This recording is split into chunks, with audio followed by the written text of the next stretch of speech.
नमस्कार मंडळी, तुमचं स्वागत करतो पुन्हा एकदा तुमच्या आवडत्या यूट्यूब चॅनलवरती, ज्याचं नाव आहे ओ ब्लॉगर्स। मी आहे ओमकार साळवी आणि माझ्यासोबत आहे अंकुर पवले ब्लॉग्स। सबस्क्राईब करायला विसरू नका। आणि आज आपण जाणार आहोत उंबरखिंड या ठिकाणी। जर तुम्हाला माहीत नसेल तर तिथे स्वतः शिवाजी महाराज आणि नेताजी पालकर यांनी युद्ध लढलेले आणि त्या युद्धात त्यांनी जवळपास 30,000 गनिमांना सळो की पळो करून सोडलं होतं। तर चला जाऊया अशा शौर्याच्या ठिकाणी आणि पाहून घेऊया आपल्या महाराजांचा इतिहास। छत्रपती शिवाजी महाराज की जय। तर पालीपासून उंबरखिंड ही जवळपास 27 किलोमीटर लांब आहे आणि तो टोटल पाऊण तासाचा रस्ता आहे। तसेच खोपोलीपासून ही 19 किलोमीटर लांब आहे आणि जवळपास तो अर्ध्या तासाचा रस्ता आहे। तर हा आहे वाकणकडून खोपोलीकडे जाण्याचा रस्ता आणि ह्याच्या अपोजिटला जर आपण बघू तर तिकडून खोपोलीकडून वाकणकडे जाण्याचा रस्ता आहे आणि ही जी मधून वाट गेली ती गेली उंबरखिंडीसाठी। तर आपल्या या मेन हायवेपासून उंबरखिंड ही जवळपास 4 किलोमीटरच्या अंतरावर आहे। तर चला आपण जाऊया आणि बघूया आपल्या महाराजांचा शौर्याचा इतिहास। उंबरखिंडीला जाण्याचा रस्ता हा खूपच सुंदर आहे। उजव्या बाजूला नदी आणि डाव्या बाजूला डोंगर असे निसर्गरम्य वातावरणातून हा रस्ता उंबरखिंडीपर्यंत पोहोचतो। तर उंबरखिंडीला जाताना तुम्हाला हा अशी एक जागा भेटेल, त्या साईडला बोर्डसुद्धा लागला आहे, तिथून तुम्हाला आतमध्ये जायचं आहे। तर जसं तुम्ही नदीच्या कातळापाशी पोचाल तर तुमच्या समोर असेल तो आपला ऐतिहासिक शौर्यगाथेचा उंबरखिंडीचा स्तंभ। तर उंबरखिंडीवर पोचल्यावर तिथे आम्हाला एक दादा भेटतो। तो त्याच्या मित्रांना घेऊन आपल्या महाराजांच्या पराक्रमाचा व त्या उंबरखिंडीचा इतिहास सांगण्यासाठी आलेला। तर त्याच्याशी संवाद साधता आम्हाला अजून काही इंटरेस्टिंग माहिती कळते। तलाच्या खालना 500 फूट खालना कामचे दर निघायला पडतात आणि हे दोन डोंगर जोडत आहेत। जवळजवळ 2 किलोमीटर अंतर, 2 कॉलमर अंतर हे त्यांना हे दाखवायला। पाणी जाऊन मोठा खड्डा झाला आहे, विहिरी हलका 2 विहिरी बसली एवढा खड्डा आहे। पाणी असा घुसता नाही लागा आणि त्या झाडावर निघतो। तर आता आम्ही पोहोचलो आहोत उंबरखिंड या ठिकाणी आणि तुम्ही माझ्या मागे बघू शकता नदीचा मस्तपैकी सळसळाट आहे आणि तो जो स्तंभ आहे तो एकमात्र साक्षीदार आहे महाराजांनी लढलेल्या शौर्य गाथेचा, महाराजांनी लढलेल्या युद्धाचा, महाराजांनी लढलेल्या पराक्रमाचा, जो की 30,000 गनिमांना महाराजांनी सळो की पळो करून सोडलेलं आणि त्याचा तो एकमात्र साक्षीदार आहे। तर चला आपण बघूया त्या काळचा इतिहास, त्या काळचा महाराजांनी केलेला गनिमिका आणि जाणून घेऊया 1661 मध्ये महाराजांनी लढलेल्या युद्धाचा, पराक्रमाचा इतिहास।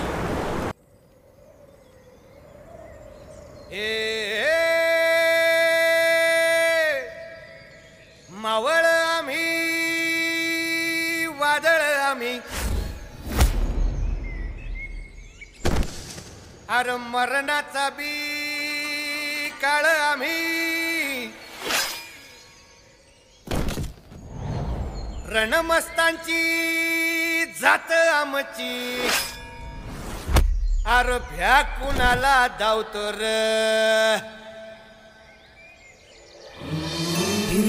तलवारीशी नात हे मातीशी भाकर सरणावरची रोजर खायाची रयतेचा राजा त्यो आम्ही हातरत याच झिकत नाही जवर तवर झुंजत राहायाच।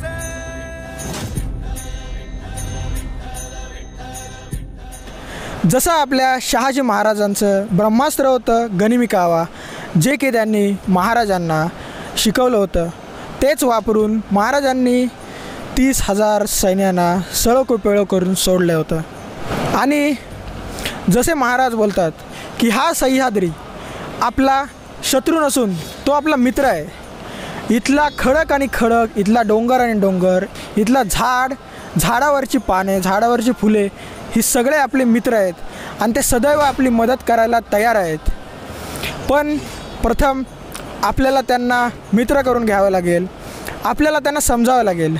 तसेच या सह्याद्रीला समजून या सह्याद्रीच्या निसर्गाचा पुरेपूर फायदा उठवून महाराजांनी गनिमिकावा आखला आणि तो गनिमिकावा शत्रूवरती तुटून पडला। तर गनिमिकावा म्हणजे काय, तर कमीत कमी सैन्यात जास्तीत जास्त मोठ्या शत्रूचा कसा आपल्याला पराभव करता येईल, कसे त्याला सळो की पळो करून सोडता येईल तो म्हणजे होता गनिमी कावा.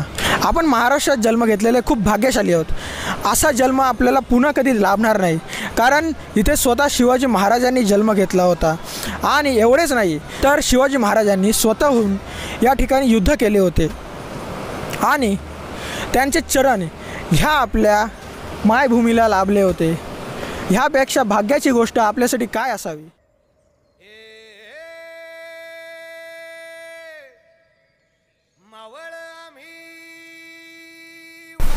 तर आदिलशाहीचा अफजल खान मारल्यानंतर आदिलशाही काय आता गप्पा बसणार नाही हे शिवाजी महाराजांना माहिती होते. तर आदिलशाहीचे डावपेच हे सुरूच होते. त्यांनी यावेळी मुघलांची मदत घेण्याचे ठरवले. औरंगजेबाला पत्र झाडले की तू आणि मी मिळून शिवाजीचे साम्राज्य आपण उद्ध्वस्त करू. औरंगजेब त्वरित हो म्हणाला. पण औरंगजेबाच्या डोक्यात काहीतरी वेगळंच राजकारण सुरू होतं. त्याला एका दगडात दोन पक्षी मारायचे होते. एकीकडे महाराजांचे साम्राज्यसुद्धा त्याला नष्ट करायचे होते, दुसरीकडे आदिलशाहीसुद्धा नष्ट करायची होती. त्याने त्याचा मामा शाहिस्तेखानाला 70,000चे घोडदळ आणि 30,000चे सैन्य घेऊन दख्खन येत मावळ प्रांतात उतरायला सांगितले. आणि दुसरीकडे कारतलब खानाला विजापुरांकडे असणारा परिणा किल्ला जिंकण्यासाठी रवाना केले. इकडे शाहिस्तेखान मावळ प्रांतात असणारा चाकणचा संग्राम दुर्ग हा 56 दिवसाचा वेढा घालून जिंकतो. तिकडे कारतलब खानाला सुद्धा विजय प्राप्त होते. आणि कारतलब खानने तर जसा काही मोठा पराक्रमच केलेला की रक्ताचा एकही थेंब न सांडता त्याने विजापुरांचा परिंडा किल्ला जिंकलेला. हे करून त्याची गर्वाने खूप छाती मोठी झालेली. त्याचवेळी शाहिस्तेखान त्याला बोलवतो आणि महाराजांच्या मोहिमेवर त्याला रवाना करतो. तर हे ऐकून कारतलब खान खूप खुश झाला. त्याला शाहिस्तेखानाने 30,000चे सैन्य घेऊन तळ कोकण काबीज करायला पाठवतो. तर कारतलब खानाचा येण्याचा मार्ग कसा होता तर तळवली मळेगावला आतल्या बाजूने येऊन उंबरखिंडीच्या मार्गाने आपण स्वराज्यात प्रवेश करायचा असा त्याचा मार्ग होता. कारण त्याच्या हेरांनी सांगितलेलं की इतर सर्वत्र तामिनी घाट आणि अजून बरेच दुसरे काही घाट होते, तिथे शिवाजी महाराजांचे मावळे तिथे गस्त घालून उभे आहेत. हाच एक उंबरखिंडीचा मार्ग जिथे शिवाजी महाराजांचे मावळे नाहीत आणि हा उत्तम आपल्यासाठी मार्ग आहे असे कारतलब खानचे हेर त्याला सांगतात. आणि कारतलब खान तो मार्ग निवडतो आणि तो त्याचे 30,000चे सैन्य घेऊन स्वराज्यावर आक्रमण करण्यासाठी निघतो. वाटेत त्याला विसापूर लोहगड सारखे 2 मोठे मोठे किल्लेसुद्धा लागतात. पण गर्वामध्ये असणाऱ्या कारतलब खानाला एवढे कळले नाही की हे आपल्यावरती हमला कसे करत नाहीत. 30,000चं एवढं मोठं सैन्य बघून हे आपल्यावरती हमला कसे करत नाही या गर्वामध्ये असलेल्या कारतलब खानाला कळले नाही. कारण महाराजांचा आदेश होता जर लोहगड विसापूरवरतून आपण त्याच्यावर हमला केला असता तर त्याने त्याचा मार्ग बदलला असता आणि तो उंबरखिंडीच्या मार्गे आला नसता. आणि महाराजांना त्याला उंबरखिंडीतच अडवायचं होतं. म्हणून लोहगड आणि विसापुरावरून त्याला कुठल्याही प्रकारचा विरोध झाला नाही. आणि उंबरखिंडीचा मार्ग हा खूप घनदाट जंगलाचा आणि छोट्या छोट्या वाटेचा होता. त्या खिंडीतून 1-2 रांग करतच सैनिकांची तुकडी जाईल अशी ती छोटी छोटी वाट होती. या अशा वाटेतून तो पुढे पुढे येत गेला. आणि जसे काही आपण कुठल्या तरी वाघाच्या गुफेत शिरलोत असे सर्व सैनिकांना भास झाला. एवढे ते घनदाट जंगल, ती शांतता. जसा त्याचा शेवटचा सैनिक उंबरखिंडीच्या आत शिरतो, पाठून नेताजी पालकर हे गस्त लावून उभेच होते. त्यांनी त्वरित उंबरखिंडीचा मार्ग बंद केला. पाठी मराठ्यांचे भगवे झेंडे बघताच कारतलब खानाच्या सैन्यात अफरातफरी निर्माण झाली. पण कारतलब खान अजूनसुद्धा गर्वात होता. आपल्याला तर पुढे जायचं आहे, पाठून मराठे आले तर काय झालं. पण कारतलब खानला हे माहीत नव्हतं की स्वतः पुढे शिवाजी महाराज हे त्याचा काळ बनून उभे होते. त्यात फेब्रुवारीचा महिना असल्यामुळे नद्यांना पाणी हे आधीच कमी होते. त्यात जे काही पाणी होते ते नेताजी पालकरांनी पाठी बंधारे बांधून ते पाणी अडवले होते आणि ते जिरवले होते. त्यामुळे त्या भागच्या नदीला अजिबातच पाणी नव्हते. पाण्या वाचून अन्न वाचून त्याचे सैन्य हे खूप त्रस्त झालेले. त्यांची अवस्था खूपच बिकट होती. आणि जसे कारतलब खानला कळते की पाठून नेताजी पालकरांनी खिंड अडवले आणि पुढे स्वतः शिवाजी महाराज हे आपला काळ बनून उभे आहेत, त्यांच्या पायाखालची जमीन सरकते, त्यांचे घसे कोरडे पाडतात. जसे काही आपण स्वतः वाघाच्या गुफेत शिरलोत आणि त्याचा शिकार बनलोत आणि आता इथून आपल्याला मरणाशिवाय दुसरी कुठलीच वाट नाही हे सर्वांना कळून चुकले होते. कारण मराठे जरी मुठभर असले तरी ते लाखांवरती भारी पडतात हे सर्वांना माहीत होतं. पण गर्वामध्ये असलेला कारतलब खान घाबरला नाही. तो पुढे जात राहिला. आपले 1000 मावळे त्या झाडाझुडपांमध्ये लपून बसले होते. शत्रूच्या यायची वाटच बघत होते. आणि जसा गनिम दिसायला लागला तसेच महाराजांच्या आज्ञेवरती आपल्या मावळ्यांनी हमला सुरू केला. खानाचे सैन्य बिथरलं, घाबरलं. त्यांना कळेच ना, कुठून तरी दगडं येत आहेत, कुठून तरी बाणं चालत आहेत, कुठून तरी जंबोऱ्यांचा मारा होतोय, पण शत्रू काही दिसत नाही. आणि आपले अर्धे मावळे हे मोठमोठे वाद्य घेऊन उभे होते. त्यांनी रणभैर्या सुरू केला. मोठमोठ्याने नगारे वाजवायला सुरू केले.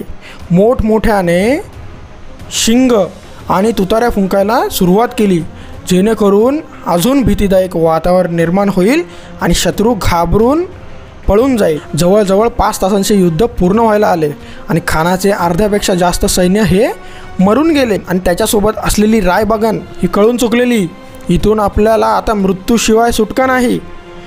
आणि जो कोण व्यक्ती आपल्याला इथून वाचवू शकतो तो एक मात्र शिवाजी महाराजच आहेत.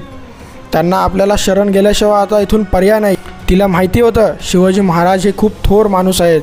ते पुण्यश्लोक आहेत. ते आपल्याला धर्मवाट नक्की देतील. पुण्यश्लोक म्हणजे जो शत्रू आपल्याला शरण येतो त्याला मरण देत नाही, ते म्हणजे पुण्यश्लोक. रायबागन कारतलब खानला रागाने बोलते, इथून आपली आता मरणाशिवाय सुटका नाही. सह्याद्रीच्या जंगलामध्ये येऊन शिवाजी महाराजांच्या मुलकावरती कब्जा करणे हे काही येड्या गबाळाचे काम नाही. सह्याद्रीमध्ये येणे म्हणजे शिवाजी महाराजांसारख्या सिंहाच्या गुफेत येणे. आणि आपण ती खूप मोठी घोडचूक केली आहे. त्यामुळे इथून आता आपल्याला मृत्यूशिवाय सुटका नाही. पण एक आपल्याकडे मार्ग आहे. जर तू शिवाजी महाराजांना शरण गेलास तरच आपली इथून सुटका होऊ शकते. कारण जेवढे काही या दिल्लीपतीने यश संपादिले आहे, जेवढे काही सैन्य दल हे निर्माण केले आहे, ते तुझी एका घोडचुकीमुळे इथे तू बुडवशील. त्या सगळ्यांची मुंडकी उडतील जर तू शरण गेला नाहीस तर. कारतलब खानसुद्धा आता समजून गेला की आपण खूप मोठी घोडचूक केली आहे. त्यांनी त्वरित क्षण न गमावता त्याच्या वकिलाला शिवाजी महाराजांकडे पाठवतो. त्याचा वकील शिवाजी महाराजांकडे पोहोचतो आणि पोहोचता क्षणी तो शहाजी महाराजांचे गुणगान गायला सुरुवात करतो. पण शिवाजी महाराजांना माहिती होते हे त्यांचे गोड बोलणं आहे फक्त. कारण तुम्ही आमचा मुलूक बुडवायला आलात, आता तुमचे प्राण धोक्यात आलेत म्हणून तुम्ही गोड बोलताय. महाराज बोले, जा तुझ्या सरदाराला बोलव, त्याशिवाय तुमची इथून सुटका नाही. वकील जातो, कारतलब खानला आणतो. कारतलब खान जसा महाराजांपाशी पोहोचतो तो महाराजांसमोर नतमस्तक होतो. महाराज तेव्हा घोड्यावरती धीर गंभीर अवस्थेत बसले होते. आणि महाराजांचे तेव्हाचे रूप कसे होते याचं जर वर्णन करायचे झाले तर महाराज तेव्हा एका पांढऱ्या शुभ्र तेजस्वी अरबी घोड्यावरती बसले होते. त्यांच्या हातात लगाम होती. महाराजांनी शिरस्त्रोप घातले होते. त्या शिरस्त्रोपाची झालर ही त्यांच्या भरदास्त बाहूवरती पसरली होती. महाराजांनी चिलखतसुद्धा घातले होते. आणि महाराज धीर गंभीर अवस्थेत त्याच्याकडे एकटक बघत होते. महाराजांच्या कमरेला त्यांची तलवार होती. महाराजांच्या खांद्याला धनुष्यबाणसुद्धा होते. खान महाराजांना म्हणतो, महाराज माझी खूप मोठी घोडचूक झाली. मी पुन्हा तुमच्या प्रांतात कधीच येणार नाही. पुन्हा तुमच्या प्रांताकडे वाईट नजरेने कधीच बघणार नाही. मला फक्त ह्यावेळी धर्मवाट द्या. शिवाजी महाराज बोलले, काही अटी आहेत, तुला मी अशीच धर्मवाट देणार नाही. त्या अटी जर मान्य केल्यास तरच तुला इथून सुखरूपपणे मी जाऊन देईन. पहिली म्हणजे आमच्या प्रांतावरती कधीही पुन्हा हमला करायचा विचारसुद्धा करू नकोस. आणि दुसरी म्हणजे खंडणी. मला खंडणी हवी. खंडणी दिल्याशिवाय इथून मी तुला जाऊ देणार नाही. खान बोलतो, महाराज किती खंडणी हवी? महाराज बोलतात, आमच्याकडे किती वगैरे काही नसतं. जेवढी काही मालमत्ता, जेवढं काही शस्त्रसाठा खजिना तू आणला आहेस तो सर्व इथंच ठेवून तू आल्या पावली तसाच परत निघून जा. आणि त्यावेळी महाराजांना कारतलब खानकडून जी काही खंडणी भेटली त्या खंडणीमध्ये सर्व शस्त्रसाठा होता. महाराजांना घोडे, उंट, बैल, हत्ती एवढेच नाही तर सोने, दागदागिने, हिरे, जवाहरात आणि हा जो खजिना महाराजांना लाभला त्याचे पुढे युद्धामध्ये खूप उपयोग झाले व स्वराज्याचा विस्तार करण्यामध्ये सुद्धा खूप उपयोग झाले. तर एवढेच नाही, आपल्या मावळ्यांनी त्या गनिमांचे कपडेसुद्धा उतरवले. त्यांना पूर्ण लाजिरवाणे केले. आता कपडे का उतरवले? तर त्यांचे कपडे घालून आपल्याला नंतर त्यांच्याच फौजेत जाऊन गुप्त माहिती भेटेल म्हणून त्यांचे त्यावेळी कपडे उतरवण्यात आले.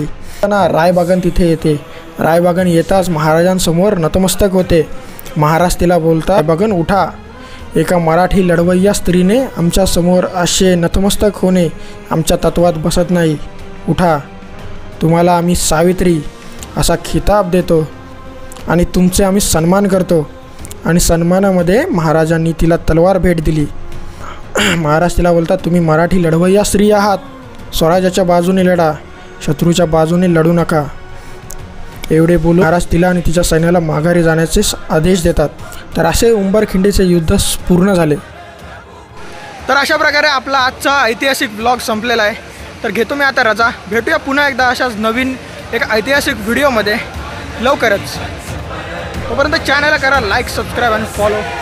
लवकरच भेटूया पुन्हा एकदा अशा इंटरेस्टिंग व्हिडिओमध्ये.